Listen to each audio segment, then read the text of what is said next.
Before we begin today's story, I want to ask you a quick favor. If you love ancient secrets, forgotten kings, and tales that time tried to erase, then hit that like button, subscribe to the channel, and turn on the notification bell. This story is one of power, mystery, and a chapter of Egyptian history that remains shrouded in shadows. The story of Egypt's Second Dynasty. And now, let's begin. When Egypt's first dynasty came to an end, it left behind more than just royalties. It left behind questions. The land of the two crowns had been united, but peace wasn't guaranteed. The transition into the Second Dynasty, around 2890 B.CE, was not smooth. It was filled with tension, political uncertainty, and possibly even war. Our first king of the new dynasty was Hotepsekhemwy, a name that means the two powers are at peace. But what were those two powers? Historians believe it referred either to the unification of Upper and Lower Egypt or to the balance between two powerful deities, Horus, god of kingship and order, and Set, god of chaos and the desert.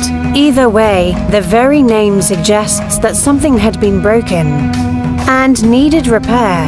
Hotepsekhemwy's reign is mostly lost in silence. We have few inscriptions, fewer monuments, and even less certainty. He was followed by a series of rulers, Ranim, Ningja, and others, each leaving only fragments behind: stone jars with names, faint graffiti, shattered tombs in the desert. And then something strange begins to appear in the records.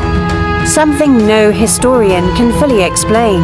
A king named Peribsen comes to power.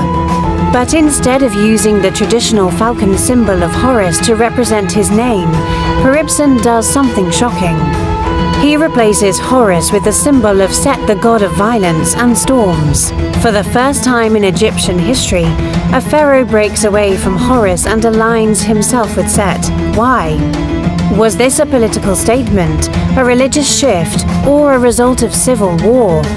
Some scholars believe Egypt had fractured again, with the north following Horus and the south turning to Set. Others see it as a symbolic gesture, an attempt to balance the dual nature of power, acknowledging that chaos is just as much a part of rule as order. Whatever the reason, Peribsen remains one of the most mysterious kings in all of Egyptian history.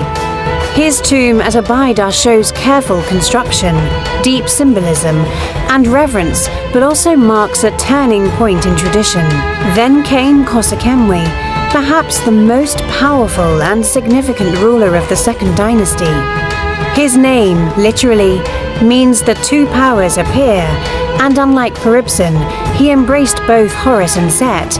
His inscriptions show him using both gods side by side, suggesting that he saw himself as the unifier not just of Upper and Lower Egypt, but of the two divine forces themselves. Khasekhemwy's rule was marked by stability, strong construction, and military campaigns. One inscription claims he defeated a northern rebellion, killing over 47,000 rebels. Whether that number is exaggerated or not, it shows that Egypt was not at peace internally and that Khasekhemwy was a warrior as much as he was a king. He also left behind some of the earliest large-scale stone architecture in Egypt, precursors to the pyramids. His structures at Hierakonpolis and Abydos are monumental, and his limestone statue is one of the oldest surviving royal statues in the world. Through his reign, Egypt found unity again. And with his death, the Second Dynasty came to a close. But between those famous names, Hotepsekhemwy, Peribsen, Khasekhemwy, are gaps. Rulers whose names appear on king lists, but leave no trace in the archaeological record. Rulers like Senej, Neferkara, and Wajins, some may have ruled only briefly. Others might have governed in times of division or dual kingship.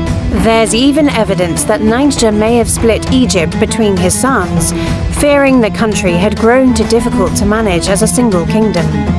This would explain why some kings used the Horus name, while others didn't, why some are linked to the god Set, why temple records speak of rituals being abandoned or altered. Egypt may have been experimenting with kingship itself.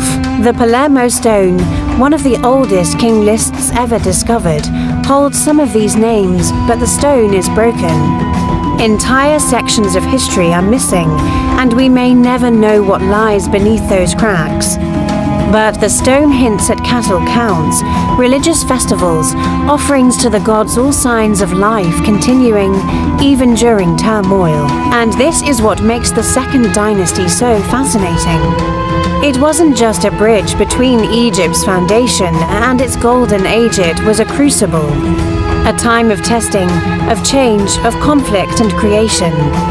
The kings of this era may not have built great pyramids, but they laid the political and religious groundwork for those who would. They questioned the role of the king. They redefined the divine. They battled both men and myth. And from their struggles, Egypt rose stronger. When Khasekhemwy died, he left behind a unified Egypt and a clear message: the balance of power, both human and divine, was essential. His successors in the Third Dynasty, kings like Josiah, would build on that legacy and take it to architectural heights never seen before. The Second Dynasty was a chapter of uncertainty, rebellion, reformation, and rebirth.